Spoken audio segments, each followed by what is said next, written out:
छोटे से गांव में एक गरीब परिवार रहता था। उस परिवार में रामू और उसकी बीवी सीता उसके बेटे चिंटू के साथ रहते थे। उसी गांव में एक तोता भी रहता था। उसका नाम था रघु। वो किस्मत का धनी था। जहाँ भी जाता वहाँ किसी भी चीज की कमी नहीं पड़ती थी। एक दिन रघु उड़ते उड़ते उस गरीब परिवार के घर गया। रघु सोचता है,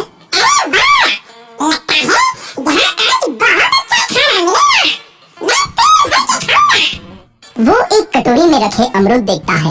अरे वाह, अमरूद! मुझे तो ये बहुत पसंद है। मैं तो इसे पेट भर के खाऊंगा। रघु तोता अमरूद खाने ही लगता है। तभी सीता रघु को अमरूद खाते देखती है तो गुस्सा हो जाती है और उसे वहाँ से भगा देती है। कहाँ से आ जाते हैं? मैं तो परेशान हो गई हूँ इनसे। सीता के भगाने के बाद रघु चुपचाप से एक कोने में रहता है। धीरे धीरे उस परिवार की बरकत होने लगती है। एक दिन रामू और सीता खाना खाते वक्त बातें करते हैं। आजकल हमारी बहुत तरक्की हो रही है, काम भी अच्छा चल रहा है। रामू कहता है। इस पर सीता कहती है, सच कहा, भगवान हमेशा ऐसे ही हम पर मेहरबान रहे। बेटा चिंटू भी कहता है, पिताजी, मुझे खिलौना लेके दो ना, मेरे सभी दोस्तों के पास है। रामू कहता है, ठीक है, जरूर लाऊंगा। सीता कहती है, कितने खुश है सब। मेरे परिवार को किसी की नजर न लगे। एक तरफ ऐसी बातें होती है तो दूसरी तरफ रसोई में रघु तोता भी अमृत खाते रहता है। मजा आया, अमृत खाया, मजा आया, अमृत खाया, मजा आया। तभी सीता रसोई में आती है और रघु तोते को अमृत खाते देख बहुत गुस्सा होती है। सीता रघु को बाहर निकालने के लिए पिंजरे में अमृत रखती है। रघु जब अमृत खाने लगता है तो पिंजरे का दरवाजा बंद हो जाता है और वो उसमें फंस जाता है। मुझे बाहर निकालो, मैं यहाँ फंस गया हूँ, मुझे बचाओ। अगले दिन सीता पिंजरा उठाकर बाहर दूर उस रघु को छोड़ देती है। रघु के जाते ही उनके घर आई बरकत धीरे धीरे कम हो जाती है। उन्हें बहुत घाटा होता है। सीता कहती है, ये क्या हो रहा है? अचानक इतना कैसे बदल गया?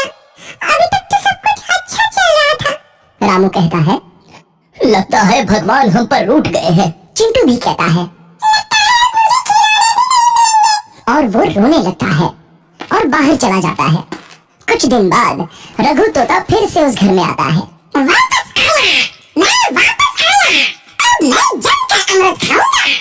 रघु सीधा रसोई घर में चला जाता है और अमृत खाने लगता है। कुछ देर बाद सीता रसोई में आती है और रघु को देख कहती है, एक तो घर में पहले से इतनी दिक्कत चल रही है और ऊपर से ये तोता मुझे और परेशान कर रहा है।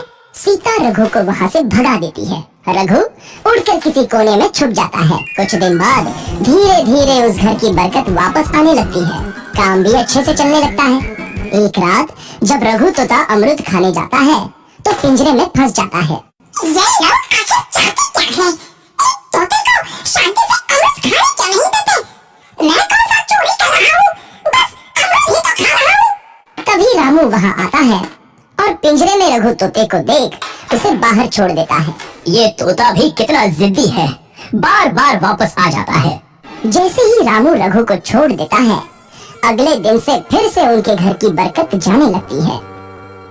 काम में घाटा होता है। किसी को समझ नहीं आ रहा था कि ऐसा क्यों हो रहा है। रघु तोता घर आता है तो अचानक बरकत आती है और जब रघु तोता को बाहर निकालते हैं तो बरकत चली जाती है। एक दिन सीता रघु तोते के घर आने और बाहर जाने की स्थिति पर नजर रखती है। ये तोता जब भी घर आता है तो घर में बरकत आती है और जैसे ही ये घर से बाहर जाता है तो उसी के साथ बरकत भी चली जाती है। कहीं ये जादुई तोता तो नहीं है? अगली बार जब ये तोता घर आएगा तो मैं इसे कहीं नहीं जाने दूंगी। सीता रघु का बहुत इंतजार करती है लेकिन रघु तोता दोबारा उस घर में कभी नहीं आता।